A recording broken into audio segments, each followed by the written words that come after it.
I arrived at my beach house to prepare it for sale, and found my son-in-law in my bed. Those are not words I ever imagined saying aloud. The front door was unlocked, which I cursed at because Frank used to keep a key under the potted rosemary, as if the plant itself were a sentinel against small, ordinary chaos. The house smelled of lemon soap and lavender, Katie's hand-me-downs from when she first moved out, and something else underneath it, a sweetness that wasn't hers. I stood in the hallway with the ocean light behind me, and upstairs came the sound of laughter that didn't belong in my memories of this place. The stairs creaked the way they always had. That old house has a temper of its own. From the landing I could see into the guest room through the half-open door. There was a man in a shirt he hadn't bothered to button properly, sleeves rolled in a careless way that used to mean young and handsome in magazines. But there was nothing handsome in the way he lounged like this was his right. There was a woman, young, hair brushed back, sitting on the edge of a bed that I had watched Katie fall asleep in since she was 4. The sight was a bruise against the house's bright, sunlit calm. I didn't shout. I'm not a screamer. Frank would have said my best storms were controlled, precise. Instead, I made a small, ordinary sound, someone clearing a throat, and watched them both look up as if the whole room had shifted.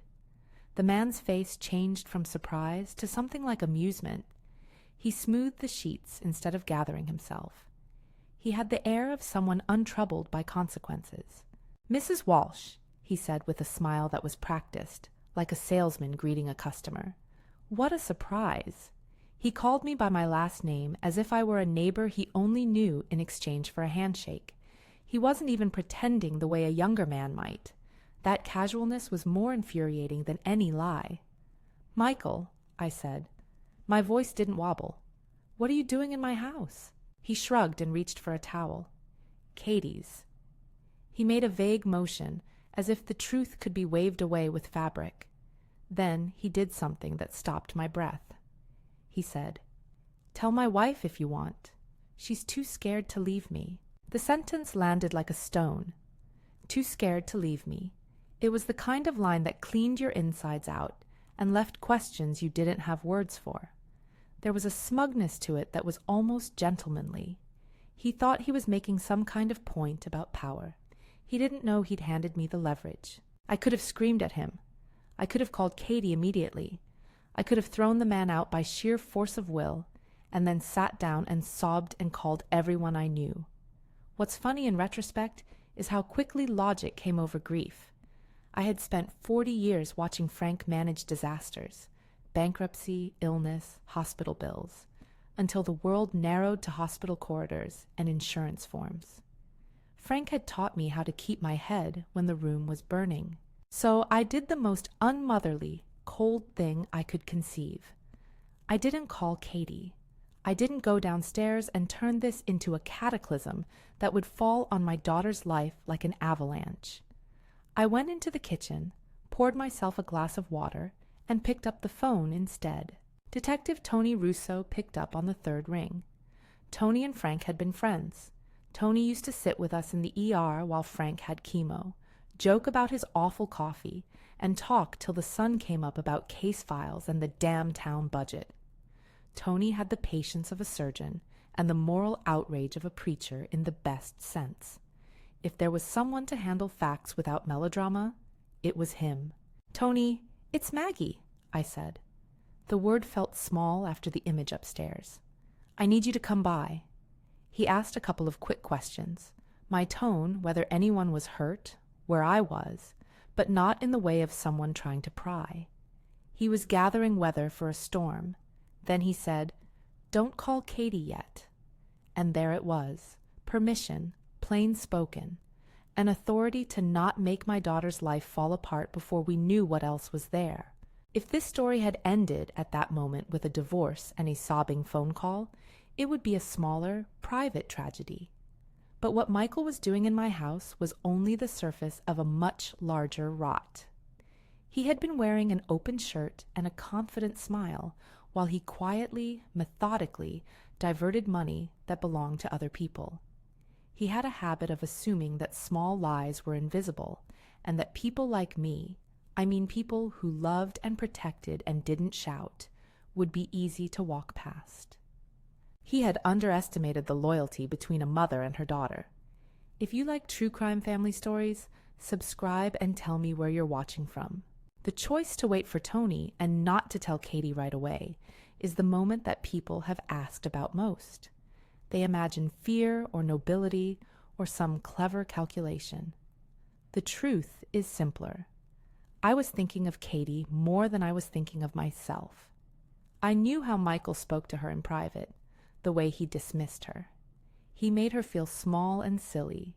He was a fast talker who could make a nurse doubt her own competence. I didn't want that voice in her ear while we were collecting facts. While I waited, I fumbled for the camera in my bag, the way you fumble for an aspirin when your head is already loud. I'd been thinking of selling this place for months. Frank's medical bills had left us more than emotional debt. The mortgage had felt like a constant, dull ache. The house was supposed to be the answer. The plan was to downsize, put Katie's name on a small apartment lease, and give her a foothold, something steady she could paint in. I had been collecting paperwork, scheduling a sign, getting advice from Jennifer and Robert, the rental agents who'd helped me once before. I kept all my receipts. I kept habits of diligence in rooms that had seen too much. The camera felt heavy in my palm, a small weight with a bright little eye. I took a photograph of the room, the bed, the floral quilt, the soft toe of the sunlight, without looking like a thief. Then I opened the guest closet and found, folded and deliberately placed, a business card with Michael's name and his title at Prestige Investments. Not surprising, but the card had a corner that had been creased, as if it had been tucked into a pocket and handled like currency. Tony arrived with his partner, quiet, efficient men, then another officer. They took the scene in like diagnosticians, the way the sheets had been smoothed, the scent of lavender lingering like a lie. He asked me to recount what I had seen. I told him exactly what happened. I told him what Michael had said. Tony's jaw tightened when I said the too scared line. He didn't need more to know what kind of man he was. "Don't let Katie find out yet," Tony said softly. "Tell me everything about Michael, the business side. Any odd payments? Any talk about investments? Does he control your daughter's finances?" I told him that Katie and Michael had married 2 years ago. Katie had become part of a family that was more complicated than it looked. Michael was the kind of man who knew the language of confidence. He used financial terms like armor. After the wedding, Katie stopped talking about her student loans the way she used to. She wore a new ring, and she laughed more nervously, the kind of laughter that tries to cover the edges of things. "Joint accounts?" Tony asked. "Yes," I said, "but not all of them were." I hesitated. I didn't want to lie. "There are some accounts that Michael said he'd manage. Katie trusted him. She thought he was helping." That was the thing about manipulation.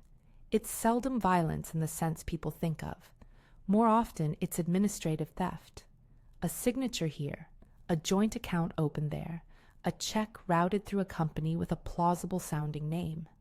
When money disappears piecemeal, the theft can look like bad luck or a bad investment.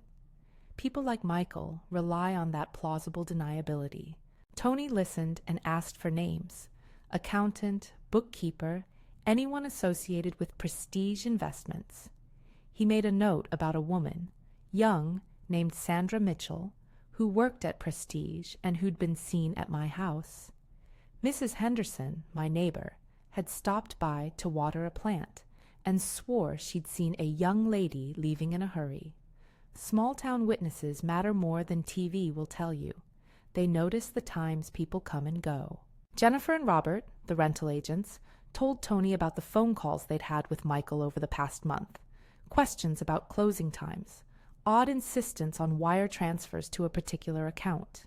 We had enough to suspect more than sex. That was the hazard of those tidy little adult crimes. Emotion and money get knotted together. If Michael was siphoning funds from clients or the company, Katie could easily be pulled in by association. Forged signatures, joint accounts, transfers through shell companies. The tools were banal but devastating. Tony explained the worst-case scenario with professional calm. Someone could open an account in Katie's name. Someone could make it look like she authorized the bank to transfer funds. If Michael had set things up carefully, she could become a person of interest in an investigation rather than a victim. "That's not going to happen," I said, "because mothers are incantatory the way we know our children are safe." But I could hear the tremor in my voice, and Tony heard it too. "Not if we move fast," he said. "Not if you let us do our job." So we plotted. I am no puppet master. I am a woman who prefers straight lines. But there is strategy and patience. I had the house. I had photographic evidence. I had 2 witnesses with nothing to gain by lying. I had Frank's meticulous notebooks in the attic for the mortgage history, and I had a list of accounts that Katie and Michael used for household expenses. Tony asked me to compile whatever I could about Michael's business. Emails, receipts, the way he talked about investors. He wanted to know if Michael had ever mentioned escrow in a particular way, names he'd used, odd phrases about quick cash or off-books transactions. We both knew what those phrases meant, shortcuts that were anything but shortcuts for the people whose money went missing. When he left, Tony pressed a small plastic device into my hand. "If you're going to talk to him," he said, "you wear this. It records. Don't say anything you might regret. Let him talk." The device was little and apparently very legal. It wasn't a pistol or something dramatic. It was a recorder. I have no appetite for trapdoors, but I also suspected that if Michael believed we only had the scene upstairs, he'd play innocent and charm his way out. If he began boasting about ways to tie up the sale quickly, if he let slip an admission about transfers, the recorder would capture it. Tony explained the difference between evidence and story. One is admissible, the other is sentiment. He filled me in enough to keep me safe inside the law, and not enough to make me think I was a spy in a movie. I set the device in the lining of my handbag like a secret rosary and rehearsed nothing. I rehearsed less than that. The truth. A few quiet questions. Silence when appropriate. Wearing a wire is a terrible expression in ordinary life. I felt ridiculous and terrible and strangely powerful all at once. Michael called me 3 days later. He had the sort of pleasant, efficient voice people use when they want to persuade someone the world is a friendly place. "Maggie," he said, "I heard about the listing. Look, I know buyers. I could put cash on that table by next week. We could make it easy." I kept my voice even. "Who are these buyers, Michael?" He named names. I didn't recognize most of them, which is how it works in his business. He named a company. Prestige Management seemed comfortable enough. And then he started to play the old games.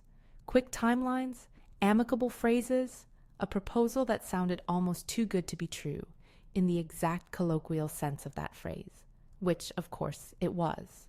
"Escrow through our firm's account," he said casually. "We manage the escrow. You don't need to worry about wiring anything to unknown accounts. We make transfers under the client umbrella." I felt my throat close. "You're suggesting the closing go through Prestige's desk?" "Only for my convenience," he said. "We've done this before with properties like this. It's faster. Less fees. You can get cash now, Maggie. Why wait?" I asked the question every prudent woman of a certain age asks, in moments when money smells sweeter than scents. Why was this suddenly so urgent? "Market's hot," he said. "Opportunities get snapped up. If you don't act, someone else will. There is a peculiar thing that happens when someone tries to sell panic to you. You either buy it or you stand back and let it fizz. I had learned, with Frank in hospital gowns and final bills stacking like small threats, to see adrenaline for what it was, an invitation to make a bad decision. I told him I wanted to think about it, to consult the agents, and he said, "Fine, but you have to decide soon." That was the bait we needed. If Michael believed that there was a way to move cash quickly through his firm's accounts, he might try to position the transaction in a way that benefited him directly. If he arranged for an escrow or insisted the wire be routed to a named Prestige account, we could watch where the money wanted to go.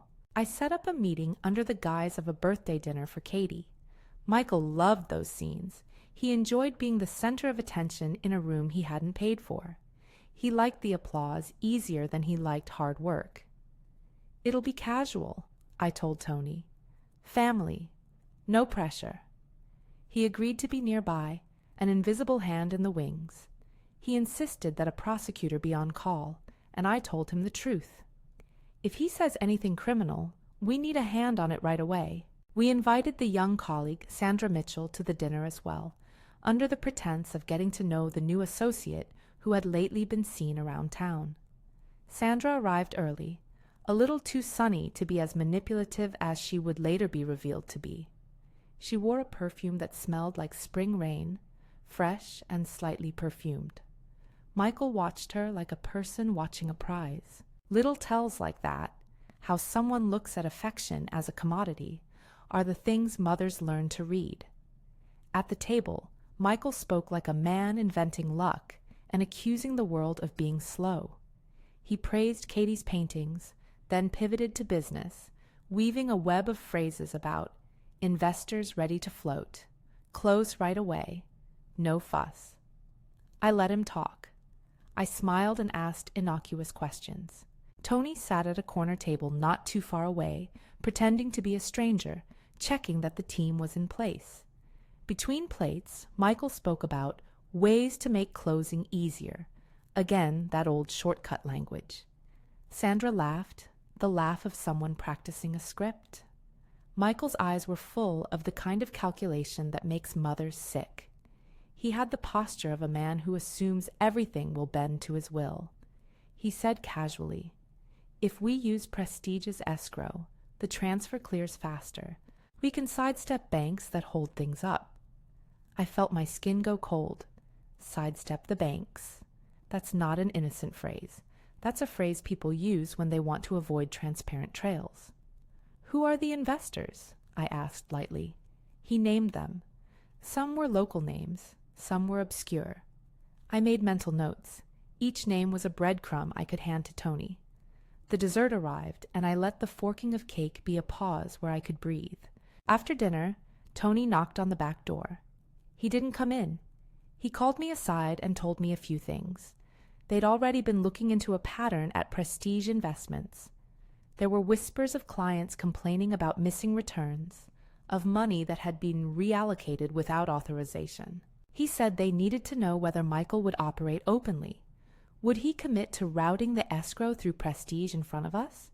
If he did, and later moved money differently, that recording would do more than show infidelity. "You're brave," he said, with his straightforward tenderness. "I am stubborn," I said, "and tired of being walked over." There are moments where bravery and stubbornness intersect and create dangerous hooks in the world. I kept my voice calm, because calm gives you a kind of control that panic will not. I didn't tell Katie that night. I let the birthday cake burn small candlelight into the ceiling instead of confidence. Over the next week, we set smaller traps. I arranged an office visit, ostensibly to sign some paperwork. Michael loved having folks on his turf. I dressed like a woman who was ready to sell her house and not like a spy. People underestimate how much camouflage can be accomplished by a cardigan and sensible shoes. Tony wired the device into my bag and gave me a thumbs up when I walked into the Prestige Investments lobby. The office smelled of cheap coffee and new leather chairs. A receptionist smiled like someone used to being smiled at in exchange for obedience. Michael came out with the swagger of a man who thinks himself important. He sat too close, too eager to share. I sat and pretended delight while he described how escrows work through Prestige, named accounts, and used terms that were meant to sound professional. I asked a few quiet questions. He answered with phrases that suggested he was used to being the architect of events. "You know we can route the funds through our client escrow," he said. "It saves time. We do the legwork." "And the documentation?" I asked, feigning ignorance. He smiled that easy smile. "We handle it. You don't have to worry. It is easy to miss the slippage of small crimes. People think embezzlement has to look like a headline: bags of cash, furtive offshore accounts. Mostly it looks like trust exercised as permission. A man trusted with the title managing partner can, with a few signatures, redirect the flow of other people's money into a life he had promised to share only theoretically. You sign for management, and management happens. While he talked, I let him. The recorder in my bag hummed quietly like an insect. It captured the minutiae that later would become corroborating gold: the names, the insistence on using prestigious escrow, the casual way he described how transfers were moved through accounts labeled client funds and rerouted. If you want to catch a man who thinks himself slick, you record 1,000,000 small noises until they add up to confession. When I left his office, my hands were a little shaky, not out of fear, but out of the sudden solidness of facts. The small things Tony had told me before were real. There were quick transfers traced to shell entities. Coastal Properties, LLC, was one name that kept reappearing in client statements they'd pulled. It was not dramatic in and of itself, but the pattern looked like a thin, dangerous seam instead of an accident. James Morrison, the quiet, polite partner Michael had kept at arm's length politically, had been hesitant but helpful. He and I met for coffee one afternoon out of town, and he told me, with a man's regret, that Michael had a talent for rechristening client funds as private investments.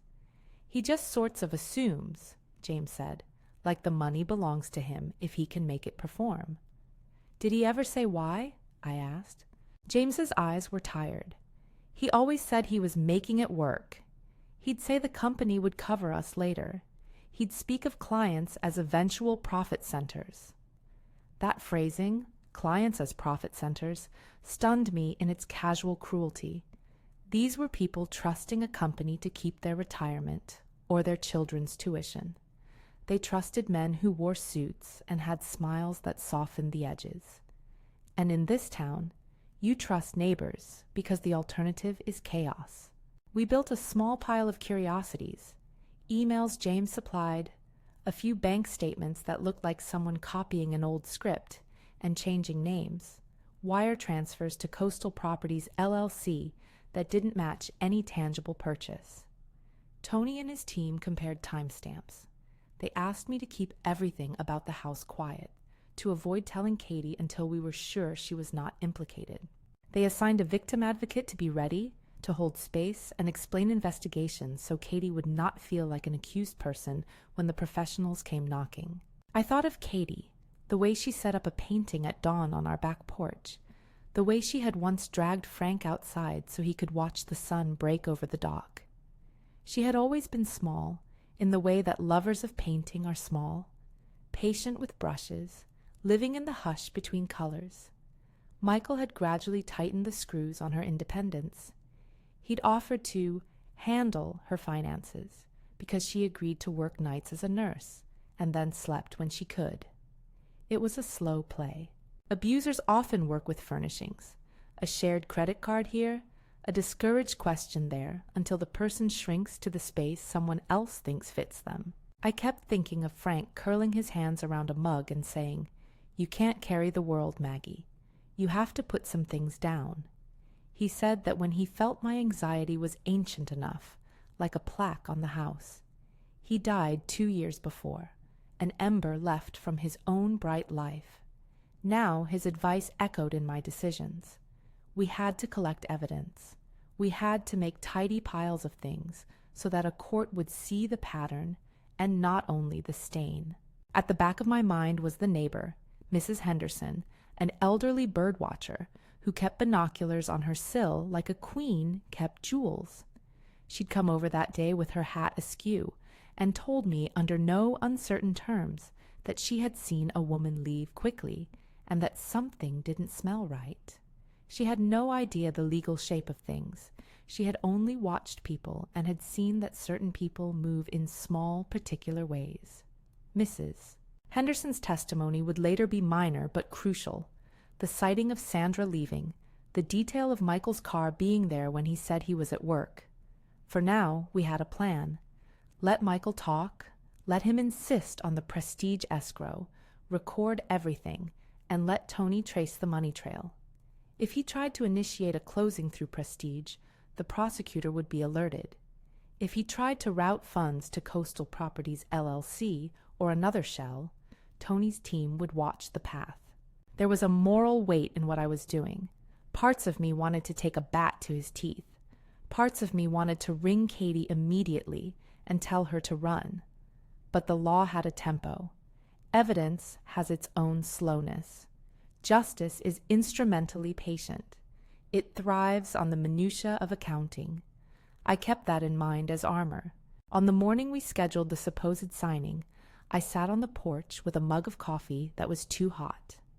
The sea was a sheet of pewter and light.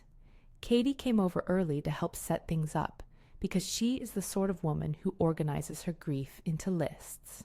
She hummed while she folded table linens the way she always did. Her hands trembled when she laughed. I wanted to tell her everything, to tear the whole sky and dump the stars out so she would see the truth shimmering. I wanted instead to fold the linens and say, "Let's do this right." "You okay, Mom?" she asked, watching me. I wanted to be so simple for her, as if I could give her a balm. "Yes," I lied, and she nodded. She believed me because she's used to doing the believing for others. At the office that afternoon, Michael arrived with that smug, confident gait. He leaned over the contract as if familiarity with a pen was ownership of the world. He said the words "client escrow" aloud, smiled at me, and told a small joke about neighbors and small towns. The device in my bag was recording every inflection. He leaned closer and said, half joking, "It's easier to let me handle it. I know people. I move money around the way a chef moves dishes. You won't feel a thing." That image, chef, dishes, suddenly seemed obscene. He described transfers like ingredients, not like the life savings of someone else's retirement. I kept my questions gentle because my face can turn people honest if they think there is a sympathetic listener. He obliged. He described an example of a friendly investor who could cut a wire in hours.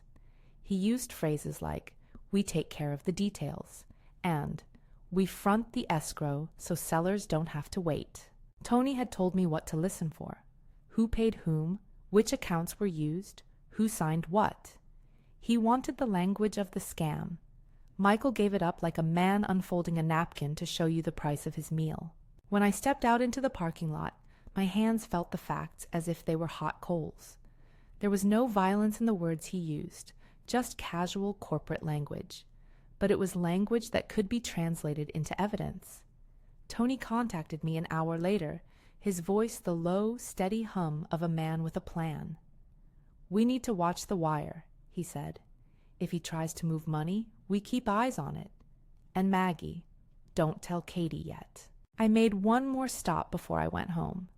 I walked into the rental agency and asked Jennifer and Robert to print everything they'd got.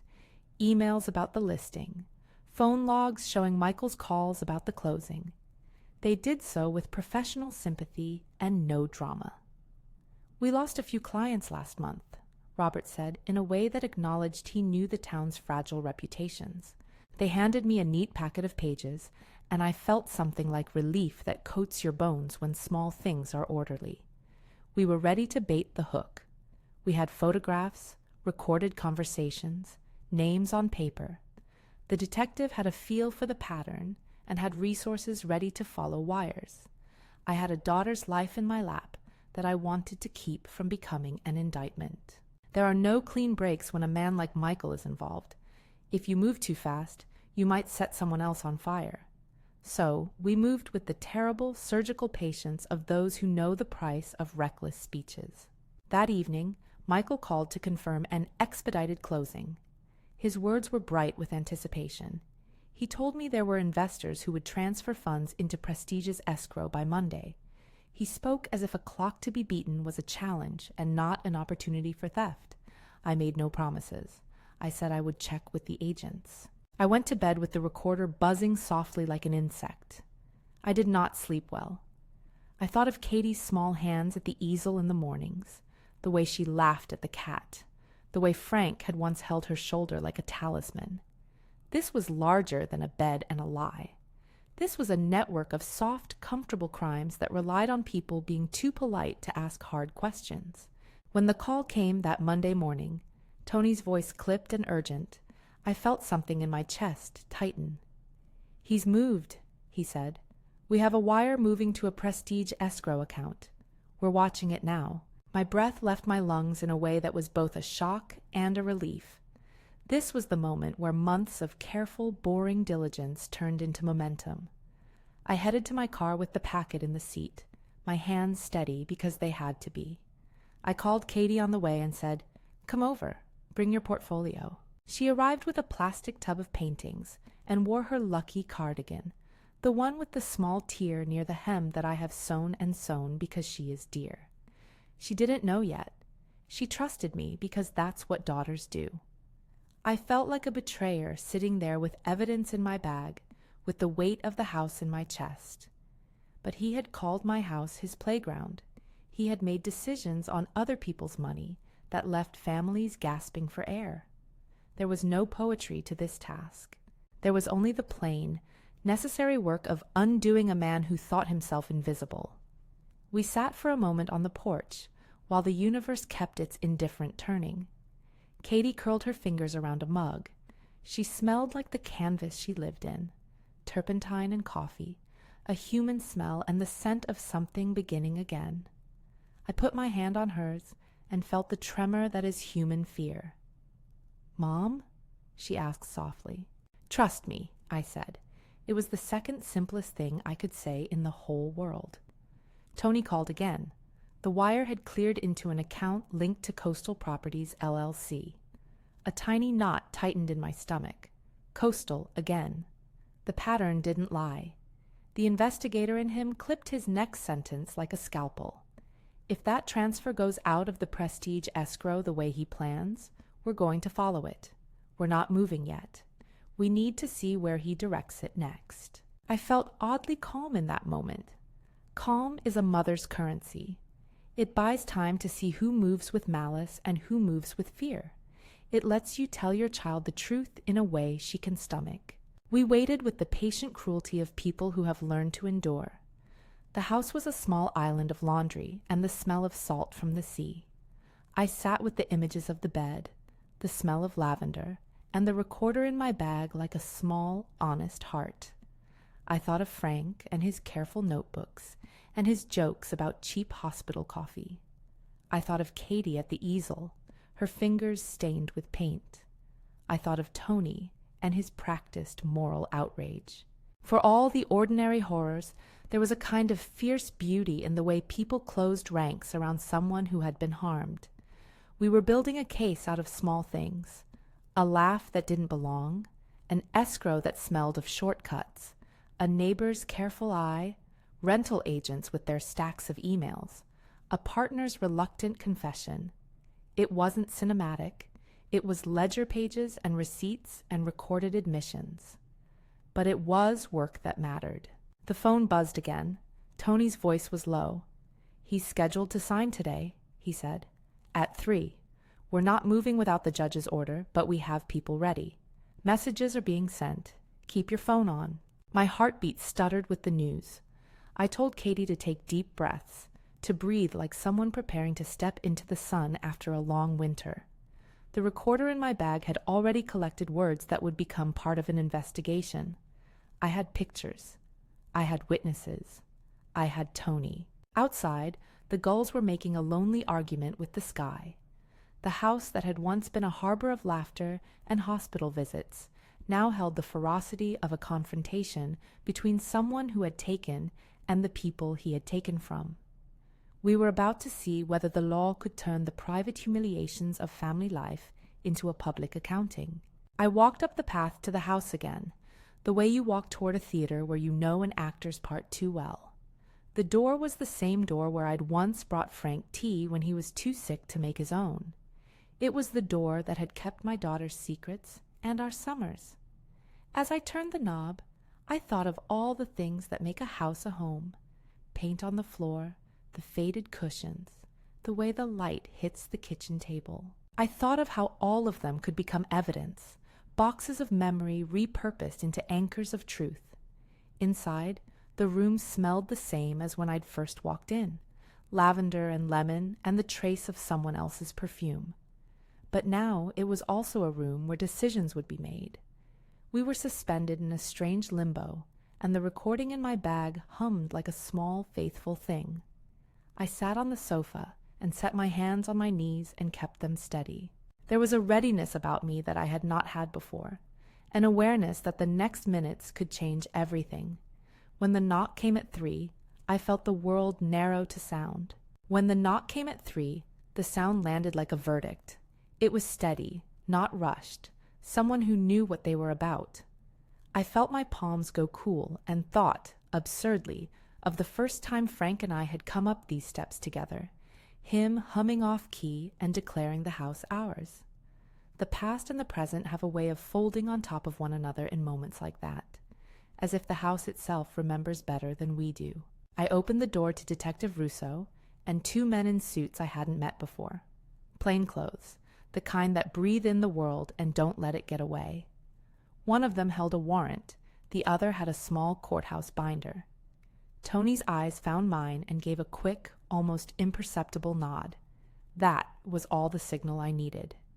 He stepped forward, his voice low enough that only I and the men immediately around us could hear. "He's not to leave," he said. Michael was already there, leaning with that casual arrogance over the papers. He looked up when the knock came, the expression of surprise perfectly timed and obviously rehearsed. He stood too slowly, then smoothed his jacket as if he were tidying a prop between takes. He scanned the room, took in Katie with the awkward warmth he saved for family gatherings, and then his gaze slid toward me with something like mild irritation. "Maggie, what's going on?" Tony moved without a shout. He displayed the warrant. Simple words, plain. "Michael Crawford," he said, "you're under arrest for embezzlement, fraud, and conspiracy." There was a beat, that thinness in the air where people who think they can buy time find out they can't. Michael's face rearranged itself. For a second it went blank, then to incredulous, then to the practiced charm he used when he wanted someone to sign a contract without reading the fine print. "This is ridiculous," he said. "There's been some mistake." "I'm not a mistake," I heard myself say before I could weigh the wisdom of speaking. The words felt small and honest. He turned to me with a smile that tried to pass for sympathetic and said, "Maggie, you know how these things look. Katie's scared." "Don't," Tony said quietly, and the word had the authority of steel. The other officers moved in efficiently. They read him his rights. They placed handcuffs on his wrists. The metal was a small sound in a room full of larger truths. He tried to say something, an accusation, a deflection, but the recorded voice in my bag had already collected a litany of confessions, the talk of Prestige's escrow, the casual descriptions of transfers, the chef metaphor about moving funds like dishes. The recording would speak where his mouth attempted to slip. As they let him out, he managed a small, venomous comment aimed at me. "Tell my wife what you want," he said again, the phrase recycled but with a new, desperate edge. "She'll understand." It was intended to wound, to suggest Katie was complicit, but he had damaged himself more than he knew. The evidence was not only the scene upstairs, or a confession captured on a little device. The proof was also in the way he had arranged records, the wire routes to Coastal Properties LLC, the emails James had provided, and the testimony that would come from people who knew little of drama, but a lot about ledgers. Katie's reaction was not the cinematic fainting I'd imagined 100 times in my head. She did not fall to the floor, nor did she erupt. Instead, she stood there as if a wind had gone through her and taken some small, necessary thing. Her hand found mine without looking, and the slight squeeze that passed between us said what words couldn't. We would get through this together. She looked at Michael with the gaze of someone who had been waiting for the last of the illusions to crumble, and who, when it finally did, found that the floor beneath her wasn't as clean as she thought. The arrest made the town feel different overnight. People who'd once waved across the farmer's market now spoke in quieter tones, as if they were trying not to disturb something fragile that had been uncovered. Tony coordinated the immediate steps with the calm focus of someone who had learned to separate urgency from hysteria. The first thing he did after the cuffs were on was to secure Michael's work computer and order a seizure of Prestige Investments' internal records. They placed hold notices on accounts that matched the transfers we'd traced. We were acting to close the doors on the avenues by which money disappeared. That afternoon, Katie sat on the porch while detectives came and went, speaking in small clusters with James, Mrs. Henderson, Jennifer, and Robert. The rental agents were sober and precise in their written statements. Mrs. Henderson shook as she described Sandra's hurried departure the day she'd been seen at the house. Small, ordinary details assembled into a pattern that began to look very much like theft. There was panic that first night, an animal, quick thing, and it was not Katie's but Michael's. He sent a message through a mutual acquaintance that read like a script. "I didn't do it. It will all sort itself out." When someone thinks they can will their way past consequences, they rarely stop to wonder whether people around them have patience for their illusions. The arraignment in the courthouse came quickly. The prosecutor assigned was Assistant District Attorney Sarah Morgan, a woman whose reputation for steadiness made her a blessing in our corner. She met Katie and me in a small anteroom before the hearing, and I remember thinking how vital it was to have someone who spoke plainly and expected to be believed.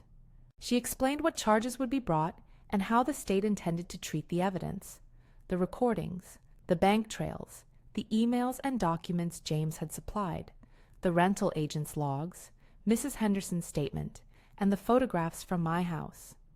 At the center of that web was the attempt Michael had allegedly made to move the sale proceeds through Prestige's escrow account, and perhaps more damning, his plans to move funds to a name like Coastal Properties LLC. Victim advocacy is part of this, Sarah told Katie. We want to make sure you don't feel like you're on trial here. Katie's face tightened with gratitude, and with a new clarity I had not seen in months. The formality of law was difficult, but required. For all the fear and shame a person carries when implicated by someone else's deception, the courthouse gave the possibility of being heard. At the arraignment, Michael pleaded not guilty. He was permitted bail under strict conditions that prevented him from contacting Katie and froze accounts that could be traced to client funds. The judge's gavel fell like a small, hopeful punctuation. After the hearing, Sarah agreed to meet us for coffee and explain the work ahead. Subpoenas, forensic accounting, motions to compel records from Prestige, and taking testimony from irritated clients whose accounts had gone dry. She said these are not overnight cases. Embezzlement often looks like a slow leak, not a gushing pipe. But with the recordings and the bank traces, we had more than suspicion. The investigative team pulled more records than we'd imagined possible. It turns out that modern theft leaves more digital breadcrumbs than the criminals assume. Transfers that had seemed like adjustments were linked by timing and nomenclature to accounts that bore no legitimate transaction history. In the piecemeal way people lose money, the holes are small until you see all of them at once. James brought in tax documents and emails, where Michael referred to client funds as working capital and used language that suggested he thought he could authorize discretionary moves.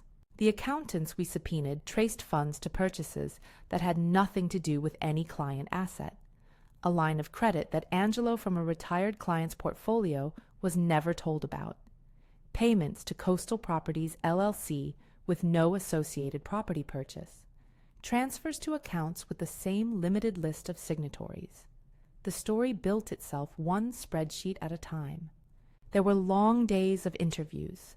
Victims, retired teachers, a small business owner, and a couple whose savings had been reallocated, sat in small rooms and told forensic accountants about the checks that never cleared or the statements that didn't reconcile.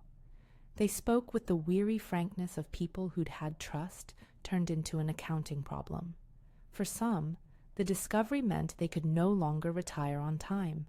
For others, it was the betrayal of a man they'd once recommended to friends. The human cost made the ledger columns we chased feel less like abstract numbers and more like broken promises. I remember one late afternoon when Katie and I were sitting with the victim advocate.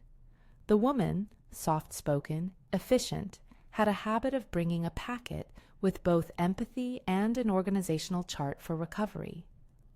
"We will walk each step with you," she said. "There are rights in this process. There will also be moments when you're exhausted and afraid, and we know how to hold that."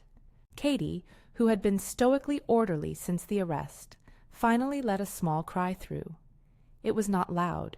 It was a folding inward, a small surrender to the fact that the man she'd loved had been lying in many ways.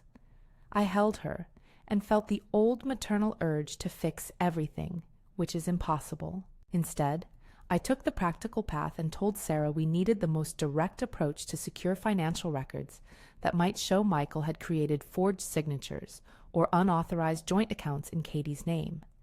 The idea of Katie being seen as complicit arced through me like a hot, jagged wire. We moved to sever that possibility where we could. When we subpoenaed Michael's files, hope and dread marched together. The discovery revealed a dizzying confidence in his own ability to conceal. There were emails where he drafted authorization letters for transfers and a stack of documents with signatures that bore Katie's name, signatures neither she nor I could have recognized as ours. They were the right angles, the right loops, but the pressure and flow were wrong. The forensic document examiner's report would later note irregularities consistent with a practiced hand and not the hand of someone who signed casually for household bills. That report was a turning point. It made the danger to Katie explicit and immediate. The defense attempted early on to shift the conversation. Their line was simple. Michael's position at Prestige gave him responsibility. Discrepancies were errors, not theft. Clients sometimes had reasons for missing funds. Accounting is messy. The strategy read like a familiar page out of a playbook. Sow enough doubt, and the jury might view the whole case as a misunderstanding. But Sarah and her team countered by assembling a timeline that showed repeated transfers, personal purchases made from client-tagged accounts, and the recorded conversation where Michael described routing funds through Prestige's client escrow in a way that treated other people's money like discretionary capital. The pretrial hearings were long and precise. There were motions about admissibility of recordings. Defense counsel tried to argue the recordings were taken in bad faith. Tony and I briefed the prosecutor on why the recorded content was not only lawful, but critical. The judge allowed the recordings, noting they were made with our cooperation with law enforcement and had been obtained within the legal frameworks that protect both victims and the accused. That decision, simple as it seemed, kept the central piece of the puzzle in play. When the trial began, the courthouse took on the presence of a small theater. Polished wood, murmured anticipation, a jury of 12 strangers who would be asked to decide how much of a life is a lie. Michael sat at counsel with a face trained for persuasion. He wore a suit that suggested competence and a smile used to disarm. He still met my eyes occasionally, with a kind of bewildered outrage, as if he thought the universe had misread his intentions. Sarah was a study in concentration. Her opening statement was clear and spare. She called the scheme a slow, deliberate redirection of trust into profit for one man. She spoke about the instruments, fake authorizations, joint accounts opened without consent, transfers routed to shell entities. She told the jury that they would hear from clients, bankers, forensic accountants, and from me and James. She promised the recording of Michael's own words. The first witness was James Morrison. At the stand, he looked older than his years, his hands a little more knuckled from long days. He spoke quietly about the internal tensions at Prestige, about a man who liked to keep the optics of a firm while using its flexibility to his advantage. Under oath, he confessed to someone he'd tried to protect by keeping quiet. His testimony was the slow peel of a revelation, On the stand, he said Michael had directed him to make certain entries that reclassified client assets for opportunities, with vague promises of later reconciliation. When Sarah asked if James had ever seen Michael sign documents that were later altered, James nodded and said, "There was a time I was asked to overlook things, because he said we'd make it right." It was not an accusation shouted in anger, but a regretful admission. He had been complicit, however lightly, because he had trusted the man he worked with. The next weeks threaded through similar testimonies. The registered nurse who'd noticed missing transfers, the retired teacher whose payments for a grandchild's tuition had been invested without consent, the bank officer who testified to unusual routing instructions that always included the same shell companies. Each voice added a stitch to the pattern. Then came the recording. I can still feel the small, oddly mechanical sensation of hearing my life played back at me, and yet the recording took the sting from memory by making it evidence. In the clip, Michael's voice was casually explanatory. He said things about escrow and client accounts in a way that assumed competence and concealment were the same thing. The defense claimed the excerpt was taken out of context. Sarah played more. The jury heard the language of transfer and routing, the specific names of accounts and instructions that matched bank records. It was not melodrama, it was methodical. When Katie took the stand, the courtroom changed. She was not a dramatic figure made to garner sympathy. She was a woman offering the truth. She spoke about the small erosions, how Michael had offered to handle bills when she was saving energy for night shifts, how he had discouraged her from asking questions about statements, how he had slowly framed financial control as an act of care. She explained, in a voice that trembled at times but never faltered in honesty, how the manipulation had felt. A soft pressure in the wrong places, practical arguments dressed up as love. She told the jury she had trusted him. She said she had thought his competence was a partnership benefit. She did not blame herself. She detailed the first time she suspected a problem, when a fund she thought earmarked for a nurse's continuing education disappeared from her account, and how Michael reassured her, told her it had been temporary, covered. Her testimony threaded the emotional with the factual, showing how someone could be both loved and exploited. The defense cross-examination was predictably pointed. They attempted to suggest Katie was naive, that she might have been careless with signatures, that in a marriage finances are shared responsibilities.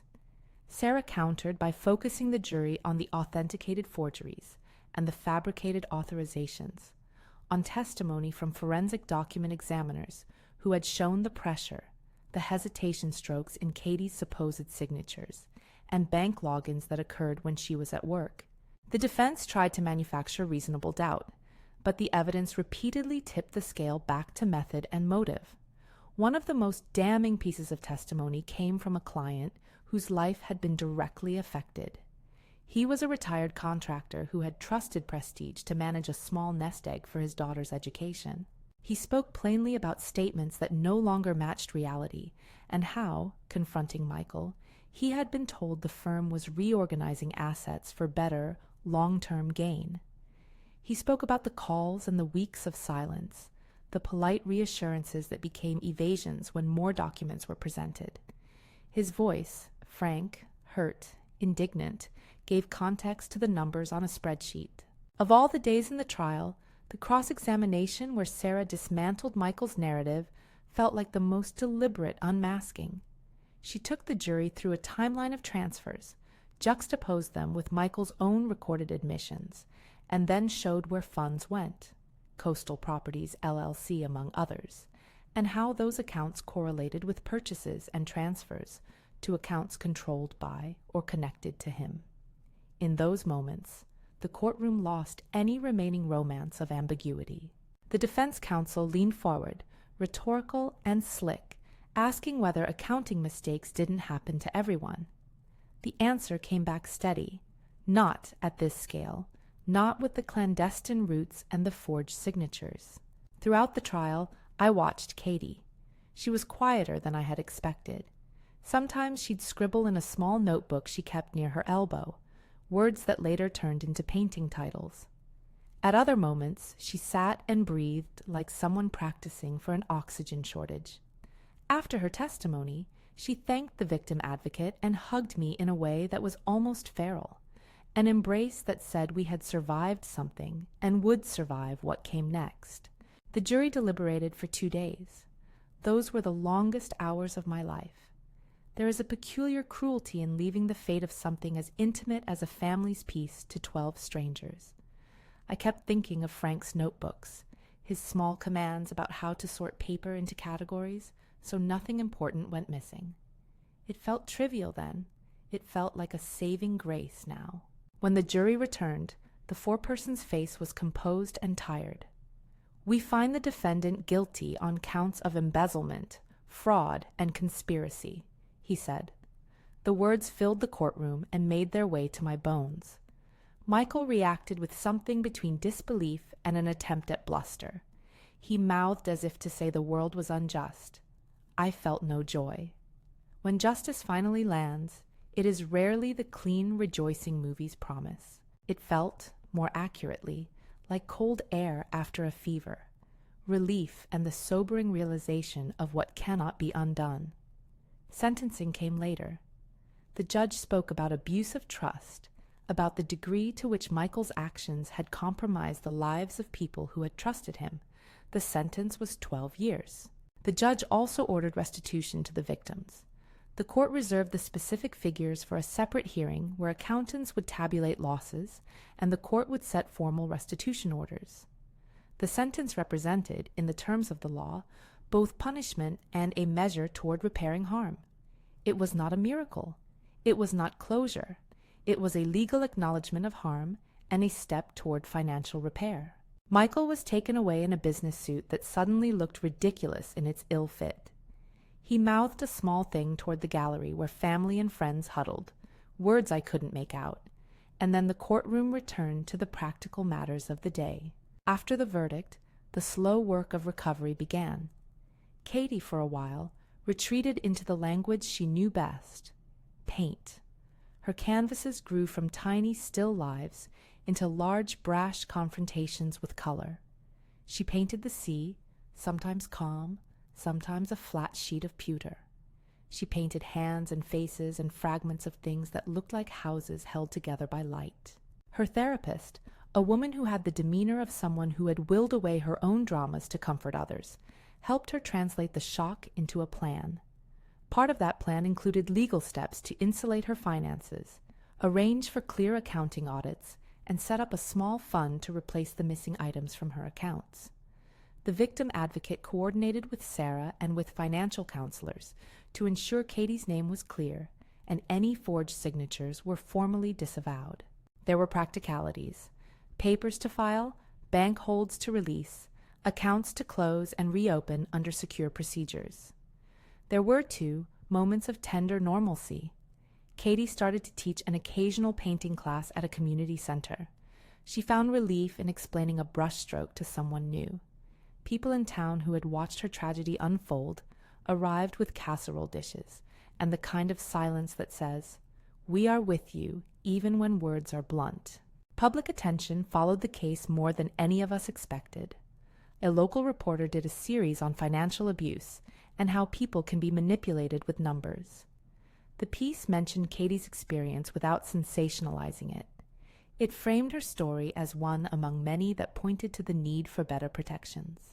That article led to a small invitation for Katie to speak on a panel about financial manipulation. The panel brought survivors together and gave Katie a platform she had not sought but accepted with cautious resolve. A publisher approached her months later. They wanted a first-person account, how deception had felt, and how it could be recognized. Katie considered the offer long and carefully. She worried about reliving the trauma for sales. Finally, she said yes, but only on her own terms. She would write not as a spectacle, but as a tool, a manual for others who might be losing small things and not yet know what to call them. The gallery show, her first public exhibition after the trial, was held on a humid summer night. It was modest.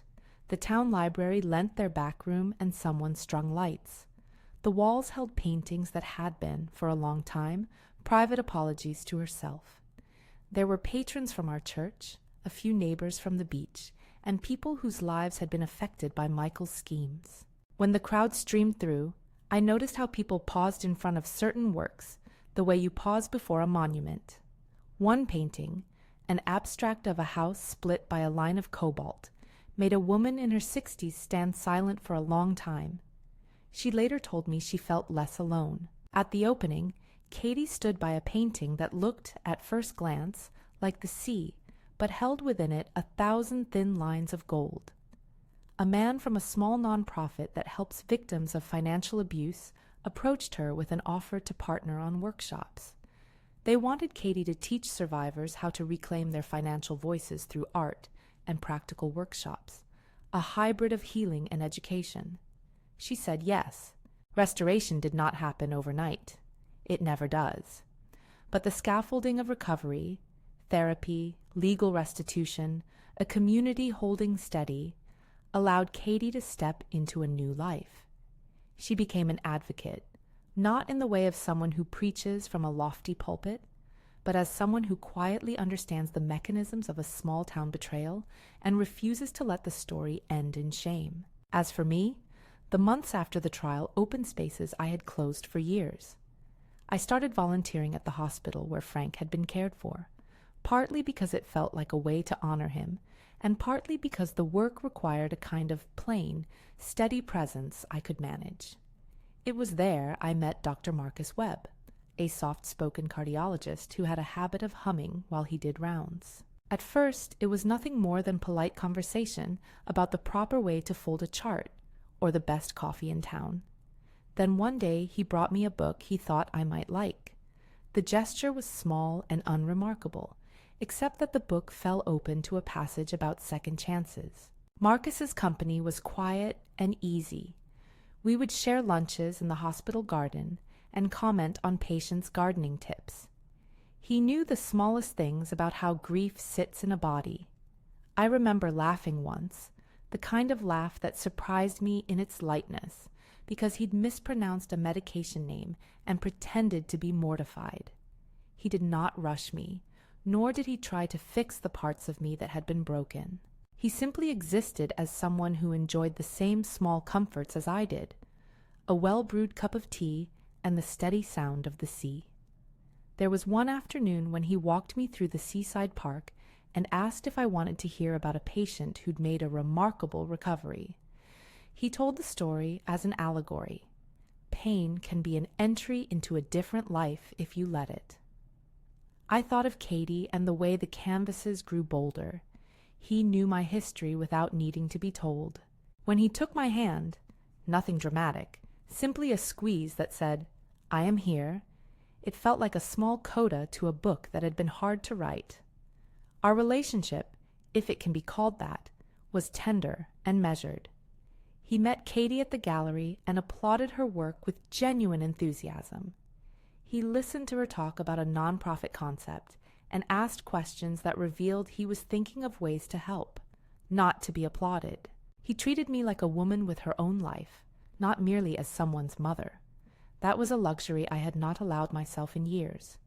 There were practical matters too, restitution hearings that set formal amounts and schedules for Michael to pay back his victims as best the court could calculate, a process that involved asset tracing and negotiations. Some money was recovered, some could not be. The court ordered Michael to pay restitution, and the victim's financial counsel worked to secure what could be reclaimed. Restitution is not an erasure, but it acknowledges debt and provides a path, however imperfect, toward repair. One evening, after a long day of meetings with Sarah and the victim advocate, Katie and I sat on the back porch with 2 mugs of peppermint tea. The house creaked in its old, familiar way. The ocean was a flat, patient neighbor. Katie had an acceptance letter from a small residency program for artists in the city. "They want me to do a series on domestic financial abuse," she said, and then laughed softly. "They have no idea how on the nose that is." "Do it," I said. "Tell the truth, not all of it, but enough that it helps someone else." She leaned against me, and I felt a contentment that was not triumphal, but quiet and right. The case had not healed every wound. Money had been lost that would never be fully recovered. Relationships had been stained. But what had happened was that a pattern of theft and deception had been made public, and in the making public, the people harmed had found resources to rebuild. Sometimes people ask me why I didn't call Katie the day I found Michael in my bed. They tell me they would have reacted differently. I tell them what I told Tony that first afternoon. I loved my daughter enough to be patient. I did not want to let a liar's accusations and a moment of betrayal become a permanent condition for her. That choice was not heroic. It was simply an act of calculation born of love, to protect her from becoming implicated, to build a case that would let the law do what it does best, count and account. There are days when the memory of Michael in my house tightens my chest like a knot that refuses to ease. There are also days when I walk into the kitchen and find Katie humming, paint on her fingers, the radio playing a song that makes us both smile for no reason we can name. Those moments are small restorations, the slow reweaving of a life that had been frayed. One afternoon, at a community meeting about financial literacy, a young woman approached me. She had read about Katie's exhibition and wanted to thank us for speaking out. "I thought it was just me," she said, eyes glossy with the relief that comes when isolation is broken. "I thought he was the only one who could make me doubt everything." She hugged me, and in that hug I felt the shape of what this whole ordeal had become, an odd kind of ministry, not religious in doctrine but moral in practice, standing in the breach for those who had been taken. As for Michael, his absence was a complicated whole. Some days I wanted to imagine his life in neat, punitive sentences. But punishment is not my work. Protection is. The law had done its part. He would serve his sentence, and I kept a folded paper in a drawer with the court's orders and the restitution schedule, small bureaucratic threads of accountability. The rest was left to people whose livelihoods it was to keep watch. In the quiet months after the trial, Katie's paintings began to sell in small, steady ways. A local cafe commissioned a mural. The nonprofit invited her to run workshops combining art therapy with financial literacy. People sent messages, some private, some public, telling her how her work had made them feel less alone. She began to speak at small gatherings and to counsel others. Her voice found a cadence that was neither rhetorical nor victimized. It was practical, honest, slightly wry in the way she described the ridiculousness of some of Michael's phrases. "Chef, dishes," she'd say into a microphone at one talk, and the room would laugh, because there had to be humor for the heart not to break. Then she'd pivot to concrete advice about getting copies of statements, how to have a trusted person help with paperwork, and how to recognize the slow language of control disguised as care. People sometimes ask what I learned from the whole thing. I tell them the things that make sense to me.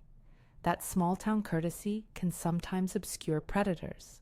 That bureaucratic language can be weaponized to obfuscate theft. And that love sometimes looks like patience. I tell them also that the law is not perfect, but it can be a tool when used with patience and care. Most of all, I tell them to listen to neighbors, to keep copies of documents, and to trust the prickle you feel when someone starts telling you that they'll handle everything for you. There are softer, sweeter things too. Once, months after the trial, Michael wrote from prison, an apology letter that read like someone trying to purchase forgiveness with words. I read it twice and folded it into the trash. The law had already done with him what words could not. Forgiveness, if it came, would be something Katie would offer on her own timetable, if at all. For myself, I felt no need to answer. There is a time to speak and a time to let the world do its work. The final scene, for me, is not a cinematic image of victory, but an ordinary one. Katie and I walking along the beach at dusk, her carrying a canvas under her arm, and the gulls arguing about some small thing in the sky. We step over shells and laugh at nothing, and the town behind us hums with the small, ordinary business of living. There is residual ache beneath everything, an ache that reminds us of what was lost. There is also repair. In the months after conviction, I have watched my daughter become a woman who refuses to be diminished by what was taken from her. She is kinder to herself. She paints without apology. She helps other women who have been deceived and offers them the practical kindness of someone who knows how to sort papers. And so, the promise the title sets is fulfilled. I did not stumble into a bed and cause a private catastrophe. I found a betrayal that led to the exposure of a criminal scheme. In doing so, I learned something about the shape of courage. It is not always a shout. Sometimes it is the patience to collect receipts and the steadiness to press record. It is the willingness to let evidence speak so that a jury might hear a truth louder than a practiced lie. If this story resonated with you, share your voice in the comments. Tell us where you're watching from or what you would have done. And if you or someone you know is dealing with something similar, please reach out to local victim advocacy services. We are not alone in these things, even when it feels like we are. Thank you for listening to our story.